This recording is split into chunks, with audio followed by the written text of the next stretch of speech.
so cute. I can't. They were so toxic. I don't know about this one. It was everything. Absolute fire. I love this book. Hello, hello, hello! Welcome back to my channel, or welcome if you're new. Today's video, I have something a little bit unique for you guys. I've never filmed a video like this before, but I wanted to, so here we are. What the heck? I'm gonna be ranking every single romance book I've read from worst to best. Like, literally every single one. Now, keep this in mind while you're watching this video. I'm not gonna be ranking fantasies or like general fiction books or other books that have just like a subplot of romance. These are gonna be like romance books, okay? Like, the genre is romance. That's it. We're literally going to be going from books that I've read like ever since 2020 or whenever I started tracking all the books I read. So what I did is I went back through on my Goodreads to like the beginning of time whenever I first started tracking, and I made like a list of all of those books, and it's here inside this little journal, and we're going to be ranking them all the way from the very worst to the very best romance books I've read. I'm really excited, guys, so let's go ahead and get started. Starting at the very bottom, number 37. I'm going to scoot this way, that way we can kind of have them over here. The very bottom for number 37, we've got Window Shopping by Tessa Bailey. This book. This is like a holiday romance, like a little bit of a Christmas special. I just didn't like it at all. I'm pretty sure I literally gave it like 2 stars. No, I think I gave it like 1, if we're being honest. The main character is a window decorator, and she ends up decorating the window for this business, and this man owns a business, and it's like their romance, and I don't like workplace romance as it is.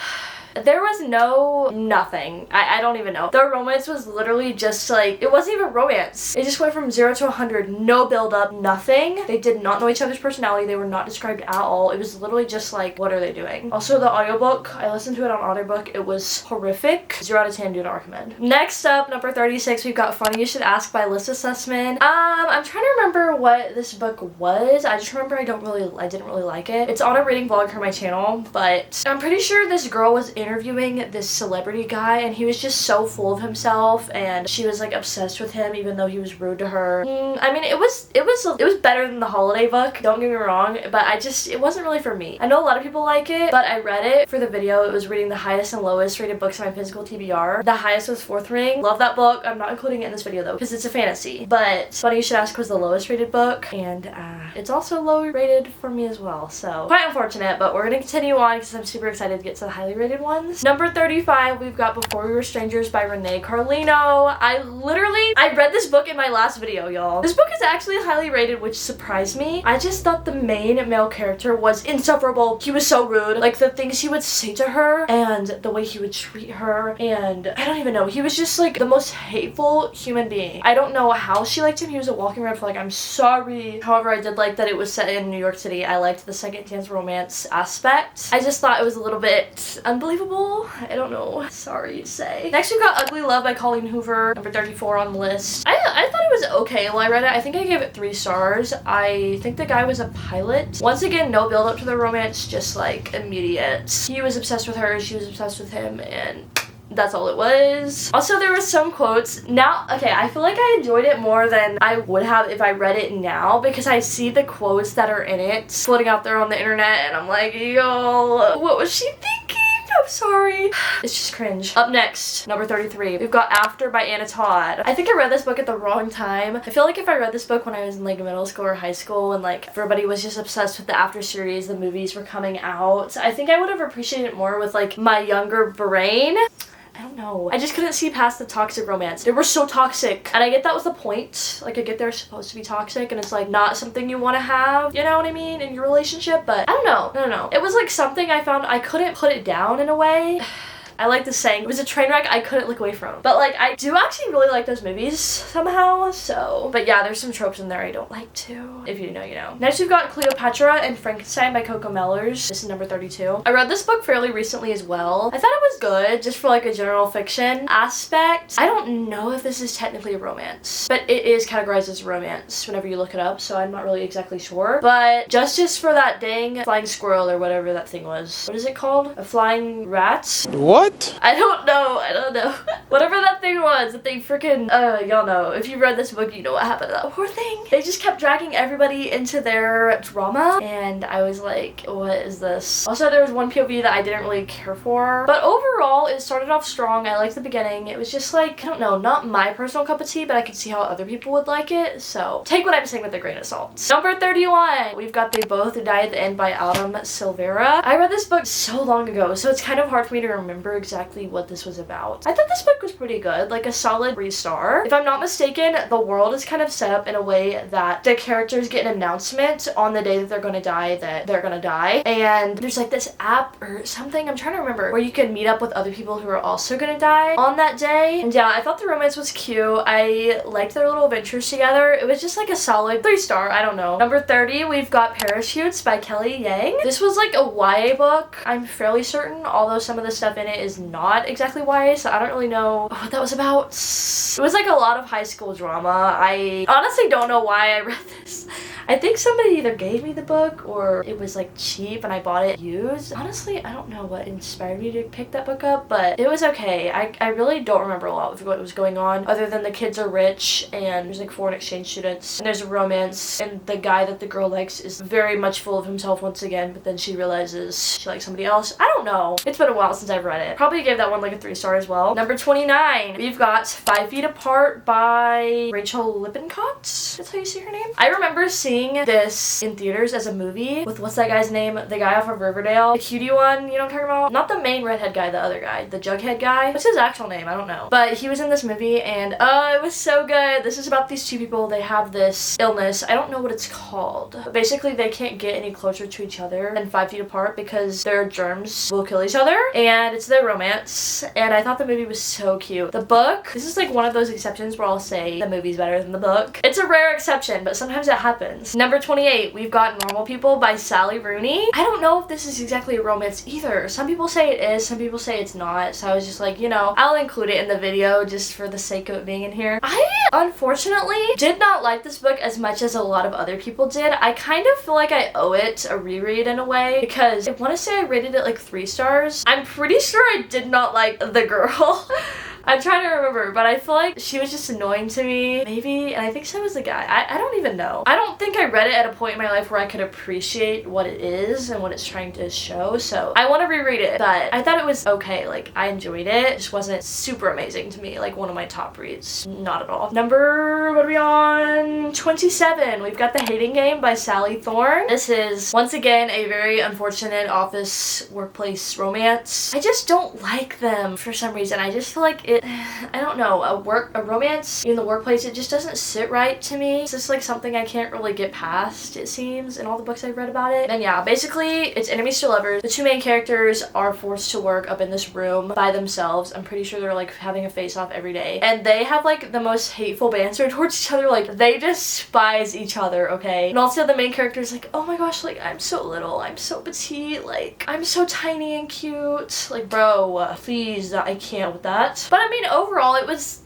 cute. Like, I could see why some people would like it. I want to say I gave it 3 stars as well. There were parts of it that I enjoyed. It's just not really one of those books that's memorable for me. Number 26, we've got Love and Gelato by Jenna Evans Welch. This I want to say was a YA romance as well, and I actually thought this book was really cute, okay? This girl ends up going to Italy to like find her father or something, and while she's there, she finds that she has a little romance going on with like a neighbor boy or something like that. It's like their little adventures through Italy, finding out the truth about the father and all the drama, and I liked it. I thought it was cute, you know, nothing extraordinary, but it was cute and it was a little fun read, so I would recommend. Number 25, we've got We Were Liars by E. Lockhart. Once again, I don't know if this is exactly considered a romance. I'm trying to remember. I really don't know. I read this book like 5 years ago. Don't come for me, y'all. But I enjoyed it whenever I first read it. Now if I reread it, I don't know if I would feel the same way, but I enjoyed the mystery and the suspense and trying to figure out out what was going on. I liked the setting and the like family dynamics. And yeah, I thought it was cute. I think I gave it like a solid 3 or something. 3.5 maybe when I first read it. Number 24, we've got Confess by Colleen Hoover. This book was alright. You know, not one of her best works in my opinion. Pretty sure this is my lowest rated Colleen Hoover book. Oh no, we've got Ugly Love Way at the bottom there. But yeah, I thought it was okay. It was set in Dallas. This girl ends up working for this guy that owns an art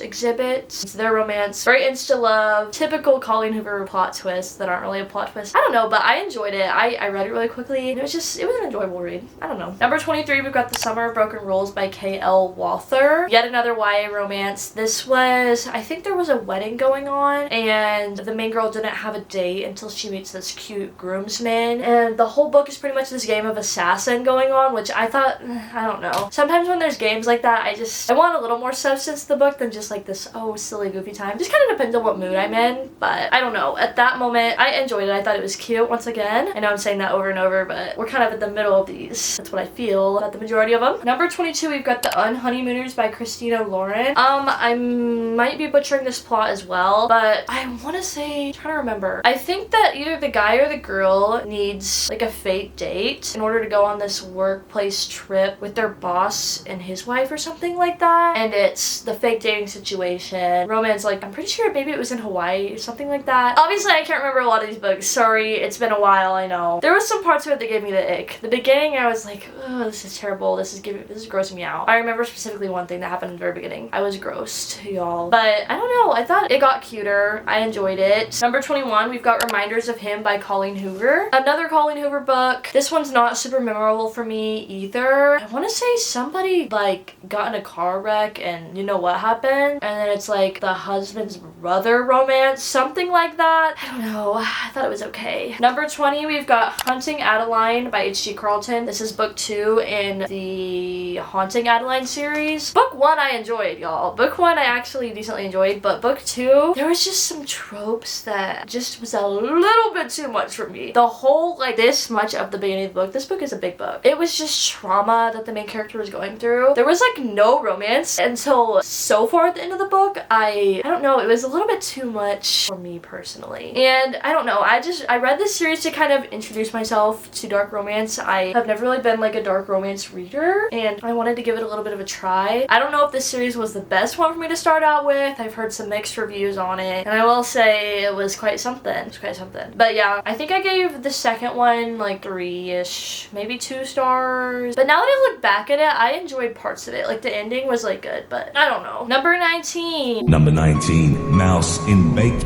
Beans.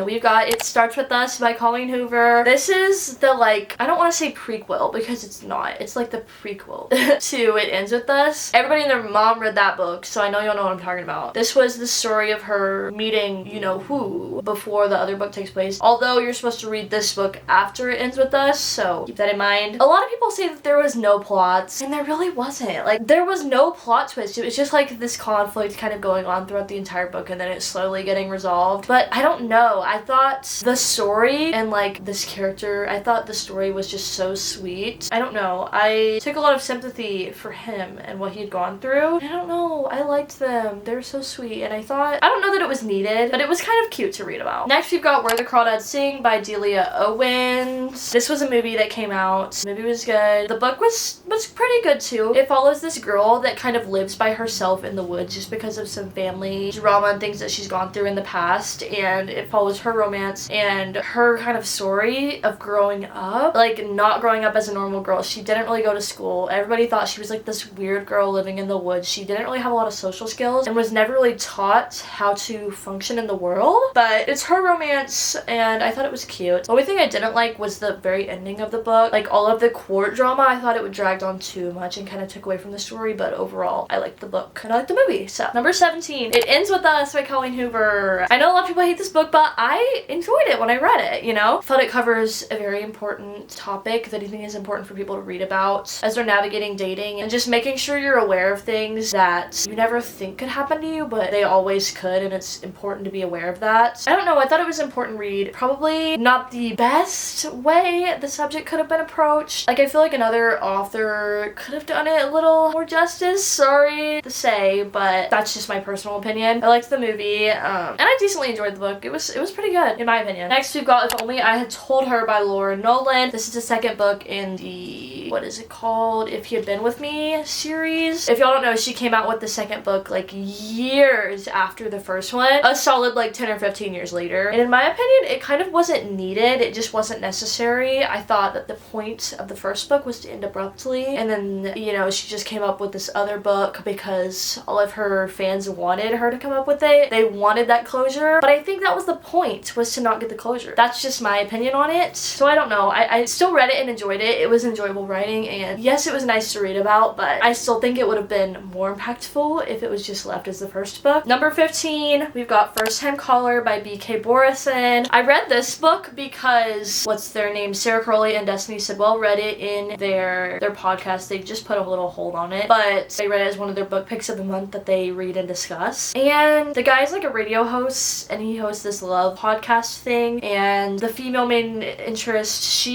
her daughter ends up calling into the show, and she, long story short, ends up on the show. It's their romance, and I thought it was cute, you know, nothing extraordinary, but I enjoyed it. It was a cute little romance. And everybody says it's like Sweetless in Seattle. Is that what it's called? Summer in Seattle? Y'all don't come for me. What is it called? Sleepless in Seattle. Sleepless. Yeah, I've never seen that, but everybody says that that's the vibes it gives, so there you go. Number 14, we've got November 9 by Colleen Hoover. Wow, this book takes place over a very, very long time period. Why does my hair look not even? What the heck? Why does this piece look so much longer than the others? We're just gonna pretend like that's not there. November 9 by Colleen Hoover. From what I remember, this book follows these two characters who meet up every single year on the 9th of November, and then one year one of them doesn't show up, I'm pretty sure. It's their romance and navigating all of that. I just thought the plot and the concept was interesting. I liked the characters, and I don't know, I thought it was a pretty good, like, she did a pretty good job with that book in my opinion. Number 13, we've got Varity by Colleen Hoover. This is her kind of take on a thriller book, and I really liked it as well. I thought it was very suspenseful. Verity it creeped me out. She was freaky, and I enjoyed the book. The whole part with the kids, bro, yo. I feel like y'all should give it a read. Like, I feel like you should give it a chance because I actually really enjoyed it. Some of their romance I thought was a little interesting,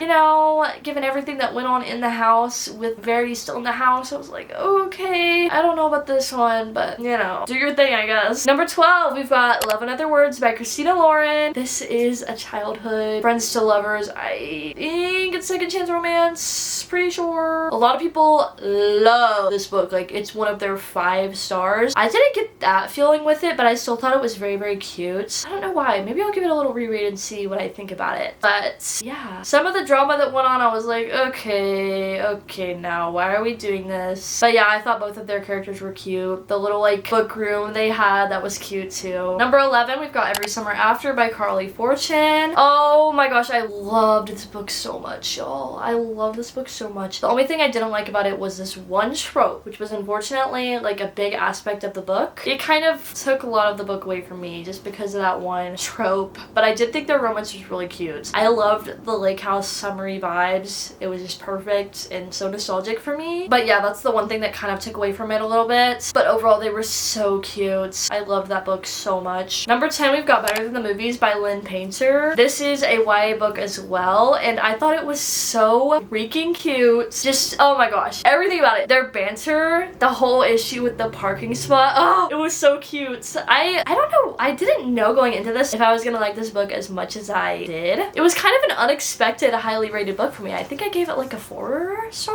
maybe a 3.75 or even like a 4.25. I don't know, but I liked it a lot. I don't know if I'm gonna read the second book in the series just because I've heard that that one kind of takes a little bit away from the original book. The original book follows them in high school, the second book follows them in college, and I want to say it's just kind of a unnecessary third act conflict. I think I like leaving them where they are, you know what I mean? So we're gonna stick with this book and the happy vibes it gave me. Moving on, number 9, we've got Haunting Adeline by H.C. Carlton. This is the first book in that series, and you know, once again, I read it to start kind of trying to get into dark romance. I don't know how I feel. Somehow I enjoyed it, but yet I don't know. I actually really did enjoy it. It's hard for me to say that, but I actually kind of did. I don't know. There were some things in it that kind of pushed my moral boundaries a little bit, but like, you know, at the end of the day, it is just a book. And yeah, I would definitely be interested in reading more dark romances just to see what I think about them, because they're just little books at the end of the day. Like, they're just books. Number 8, we've got Hopeless by Colleen Hoover. Wow. In my opinion, this is her best work that I've read. I read this book so long ago, and I just remember loving it. This was the first book I read by her, and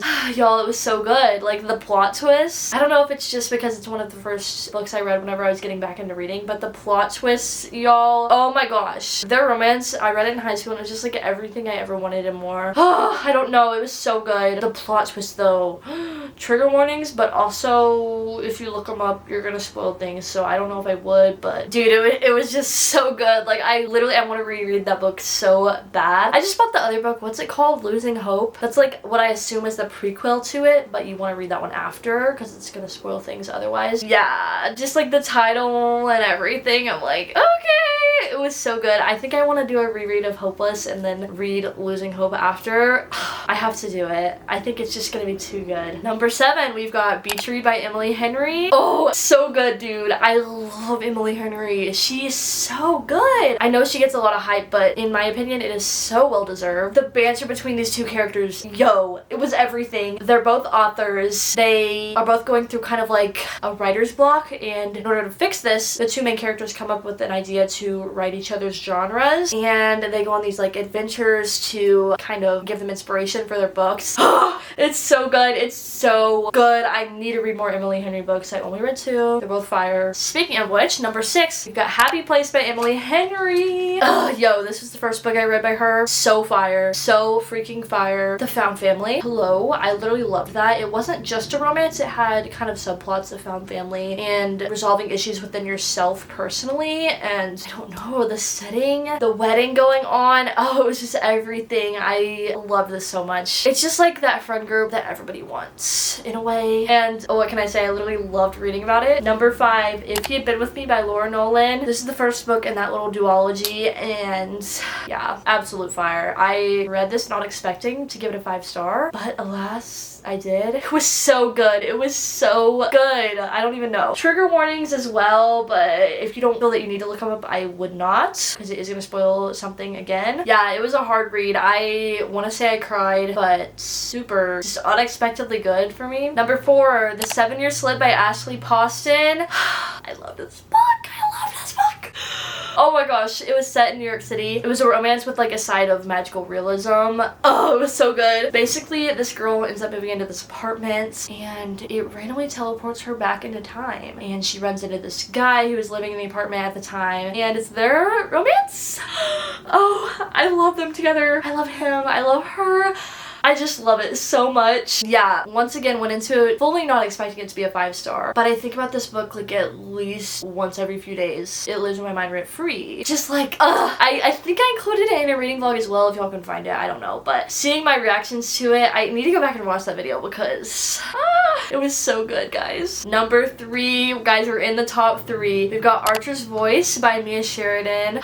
Fire. Straight fire. If y'all haven't heard about this book, the man is mute. He can't speak because of this trauma that's gone on in his life. And yeah, she finds him, pulls him out of this dark place within himself. And it's their romance. And oh my gosh, please read this book if you haven't, guys. It is so good. It is so good. He is scared of everyone. He's scared of society. He's kind of like a recluse just because of everything he's been through, and he doesn't know how to go out there in the world. And she completely changes his life, and the romance is just so good. Number 2, we've got The Song of Achilles by Madeline Miller. Yep. Every time I think about this book, I think I'm gonna cry. I think I'm gonna cry. Yeah. I want to say it's a Greek retelling. I think it's Greek or either Roman, but I'm pretty sure it's Greek. The story of Achilles and his lover. Just, yeah, a retelling of that. I think part of the reason why it hit so hard is because I just read the Iliad, which it covered some of this in like the original story. But this one, guys, oh my gosh, it was so good. It was so sad. I can't. But I think that's why it was so good also. Number 1. If y'all been watching my channel, you might know this one. I originally rated it a 4.5, but I had to move it up to a 5, guys. I had to. I've thought about this book every single day since I read it, like a couple weeks ago or whatever. It's just everything about it. I love it. And that is One Golden Summer by Carly Fortune. My number 1 romance book. I can't even believe it. It was sitting on my shelf for so long and I put it off for a little bit and I don't know why. I guess just because of Every Summer After by her, I thought it was kind of going to be similar. You know how far that one was on the list. Not super bad. I enjoyed it, but definitely not like a 5-star. This one, however, Charlie and Alice. Oh my gosh. Charlie, he originally gave me like arrogant vibes. Like he's so confident and cocky and just a little bit too much. But the way they fit each other so perfectly. Once you realize the reason behind why he acts that way and like the trauma he's been through and just his internal suffering and oh my gosh, the setting, the way she was there for him and the way she knew exactly what he needed.